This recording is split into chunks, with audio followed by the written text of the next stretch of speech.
Hello YouTubers, I am back with another video. It's been a while, but we are going to make these swirly designs today. So this has been really popular, and you take the font and you put the little waves in it. So I'm going to show you how to do that today.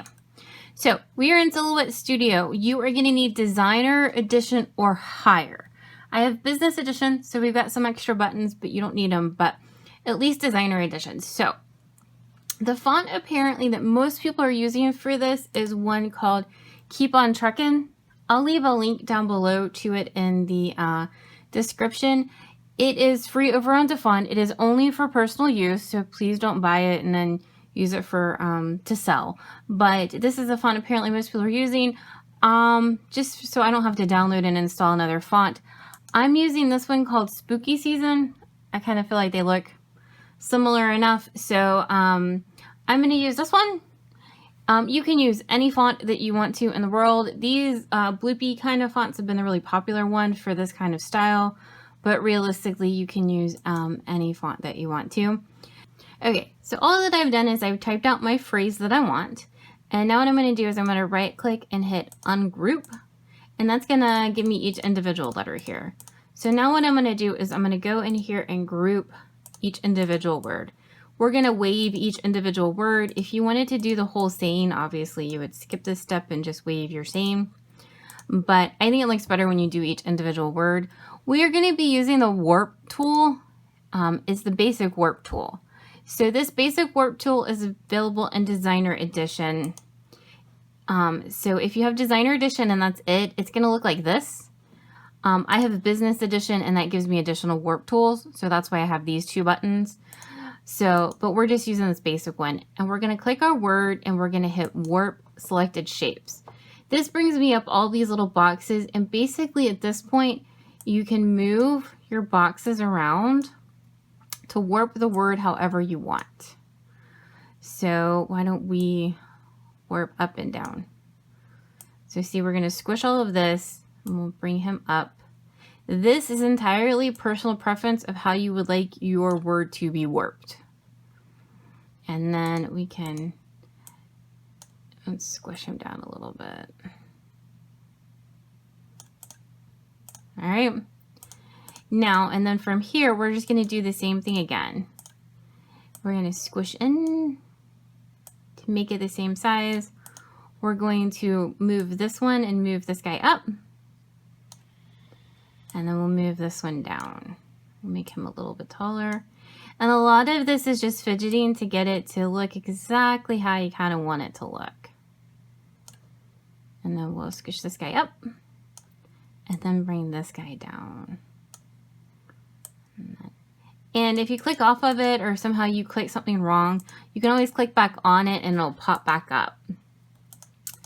And then we're just going to repeat the same process.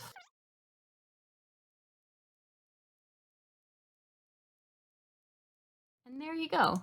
Now obviously you could make a more severe kind of squish if you wanted to. This is really up to you and how much you wish your shapes to be squished. If you like a more severe or less severe squish, I guess, essentially.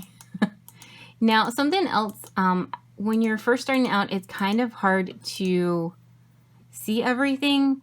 So one thing you can do is over here, there's the straight line tool. You can kind of make some straight lines and use this as a guide if you want to, so that you can kind of, let's move this guy out of the way.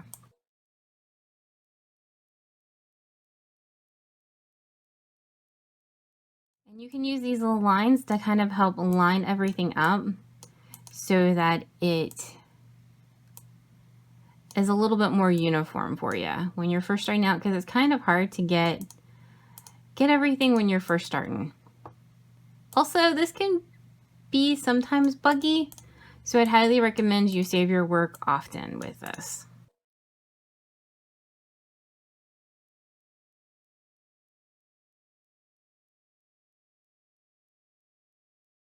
And then you can just remove your lines. And now you've got a warped design. that it's a little bit easier to see and make, especially when you're first starting out. You can use your straight lines to kind of help line everything up until you kind of get the hang of making something a little bit more abstract and bubbly here. So, a couple other things. A lot of the PNG sublimation files for these guys have a drop shadow behind them. If you want to do that, let's group all of this guy. We're going to right click and we are going to copy and paste. We're going to make this top one we just did, we're going to make it all black. We're going to right click and send it to the back of the, we're going to send it back. And then you can line this up. And this is personal preference too, if you want a huge shadow or a gentle shadow as well. You can line this up and make a shadow.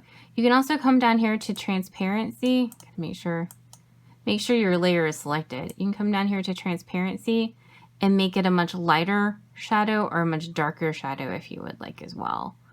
And then if you have a business edition, you can you file and export this or save it as, you can save it as an SVG file if you want to go cut it. You can go cut it in another file program, or you can save it as a PNG and go print it on a sublimation printer or a director film printer or any kind of printer that you want to out there. One other quick thing, this is just good old Arial that I did this with. And same process, the whole 9 yards, but they just put a slanted line in here. Capital letters look better than uppercase and lowercase. The negative space in this makes it look weird, where when it's all capitals, it tends to look a little bit more purposeful. So you're going to want either an all capital font or you're going to want to use all capital letters. Script fonts, unless they're like really those really chunky ones, aren't going to be the best for this either. The letters are going to want to come apart. So keep that in mind when you're designing stuff. This does not work for every design or every font. But you can use any font or any design you want to now. You can warp everything. All right, so one other quick thing. So say you have a word and you have warped and warped and warped it, and you want to go back to the original word, you can hit Restore Original Shapes, and it'll go back to your original word. So we can click on it and go back to warp real quick. Something else you can do that's kind of cool. Inside the letter, there's individual warp little bars. So if you want to move the bottom to going to one side and the top going to the other, you can do that. I can move it up and down and do whatever it is you want to do. You can warp these letters and words any way you want to. So there you go. And then if you want to, you can release warp after that. And what happens is now this is individual little individual objects you can move around your page. And that's cool in case like you wanted to cut them out of different colors of HTV. Each one you could. Now do know that there's no go back. I can't restore original shape anymore. They're now independent little objects and finished shapes essentially. So keep that in mind when you hit release warp, because once you do that, there's no undo button for it. But you have lots and lots of little warpy options in this warp tab, and you can make all sorts of different designs. Thank you so much for watching, and I hope this helps. You can warp just about anything. Get some really cool designs out of here. If you have any questions, please let me know down in the comments. I'll do my best to answer. Please like, subscribe, and follow, and check out our shorts up on YouTube now. There's lots of really cool projects, and they're all less than a minute. Thank you so much.